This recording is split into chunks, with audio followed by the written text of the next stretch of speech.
Hi, everybody. I'm here with Ron Placone and Aaron Mate, world-famous Russiagate debunker. And the reason why we have him with us is because this story is in the news. This is from CNN. It says, Biden is keeping Trump's pick for Moscow ambassador in place. What? Wait a second. That guy's a Putin puppet. Why would Biden keep him in place? Court Pop talked to him. So let's wait for, you know what? Let's wait for the Mueller report.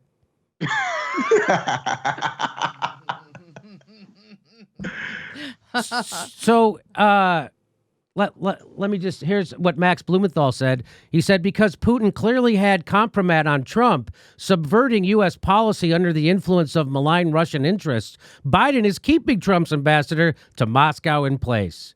So Max is just a little too clever for his own, because most people aren't going to understand what he's saying. And so I'll have to explain it to you. He's making fun. He's saying that, Putin had all this compromising material on Trump, which is why everybody in Trump's administration was working for Russia. Why would you keep that guy? Oh, my God, blah, blah, blah. So that proves that this Russiagate stuff was complete bullshit. Here, let me get through the story. The Biden administration recently decided to keep the Trump-appointed U.S. ambassador on the job in Moscow for the foreseeable future. In other words, Russiagate was a 4-year theater show. That's what that is. John Sullivan has been on the job for almost a year and a half. He is viewed by the Biden administration officials as a steady hand as the administration. Trump's fucking ambassador to Russia for a year and a half is somehow not compromised. And he can work, and he's a steady hand. So somehow a guy who's not compromised was working for Trump who was compromised. What? Does that make any sense to you, Aaron? Well, it makes sense if you can escape the Russiagate cult, and it's very simple that really while Democrats and their media allies were convincing themselves that Trump was a secret Russian agent, Trump was presiding over the continuation of the bipartisan U.S. foreign policy consensus, which is hawkish confrontation with Russia to basically help justify our ridiculous military spending. And everyone was ignoring all those dangerous things Trump was actually doing because it undermined the narrative. And that's another example here. This undermines the narrative that Trump's Russia policy was doing Putin's bidding, because here Biden is keeping on Trump's ambassador. And of course, that connection will never get made because it undermines the narrative. And our media exists not to cover facts, but in this case, to push influence narratives. Basically our media exists to do exactly what they constantly accuse Russia of doing, which is waging a disinformation campaign against the American public. To sow discord and divisiveness. Yeah. That's right. I don't know. This all makes perfect sense to me, actually. Clearly, you guys didn't see the Rachel Maddow spiderweb map that I saw the other night. Because if you see that map, you will see that John Sullivan is not in the web. No web, no problem. End of story. I love how they say they're going to keep John Sullivan on as the ambassador to Russia because he's seen as a steady hand. Unlike the sleight of and just like that, and then unlike sleight of hand, which just made the last 4 years of conspiracy theory go poof.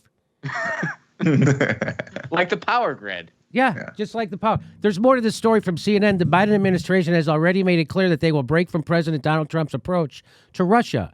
Trump famously said he believed Putin that Russia did not seek to interfere in the 2016 U.S. presidential election, despite a finding from U.S. intelligence agencies that it did. Jesus Christ. Please ignore how generous we're being with the word interfered. These moves come as Biden is currently weighing a package of sanctions and other moves in response to a U.S. intelligence review of Russia's malign actions, including election interference. This should be filed under huge waste of money and time. That's what that was. Senior administration officials have met over the last week to discuss the potential response, which the White House has also said would include an unseen component. Meaning we'll make it up later. Officials now are weighing how the potential new sanctions and other punishments might provoke further escalation. So, back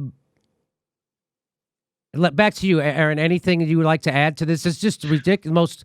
Again, if you still believe in Russiagate after Joe Biden keeps Trump's ambassador to Russia in his cabinet, you are a dupe of the highest order. Go ahead. If you look at the history of lobbying of Congress and you look at some of the key moments of the highest amount of expenditures, you will see near the top, if not at the very top, one of the most lucrative moments on lobbying was when the Congress was weighing to expand NATO. Why? Because that was a boon for weapons manufacturers. That's right. Increased hostility to Russia is dangerous for the world because we're talking about ramping up tensions between the top nuclear powers. But it's very profitable for those who profit from war.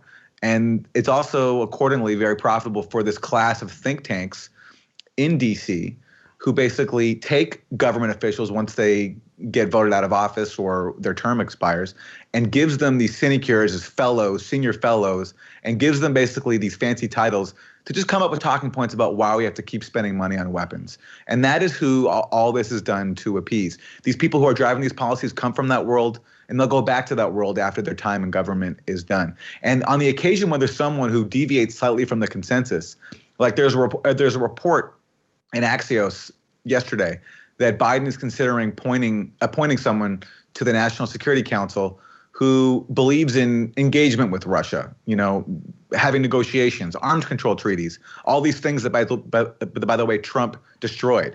The New START treaty he basically killed until Biden renewed it. He killed the Open Skies treaty. He killed the INF treaty. So someone who wants to re-engage with those treaties, he's being considered for a job. And the Beltway is freaking out, and they're calling him a Putin puppet and blah, blah, blah, blah, blah.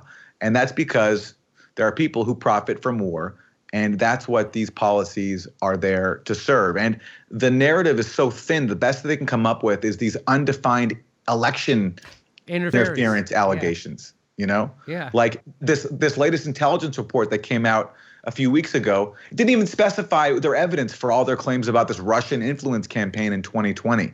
And they invented a whole bunch of other claims about Russia possibly producing a documentary about Joe Biden. And it's all fiction, but the aim is to justify aggression towards Russia and also to taint any criticism of favored domestic elites. So you can't criticize Hillary Clinton's corruption or Joe Biden's son getting a lucrative energy board company seat in Ukraine because all that is Russian disinformation. So it's just an influence narrative aimed at the American public using Russia as their boogeyman. Actually, we tried to make documentary, but it was just footage of him eating oatmeal the whole time. We scratch project.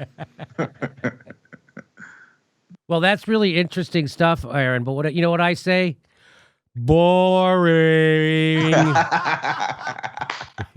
You guys are good, man. You guys never miss a callback.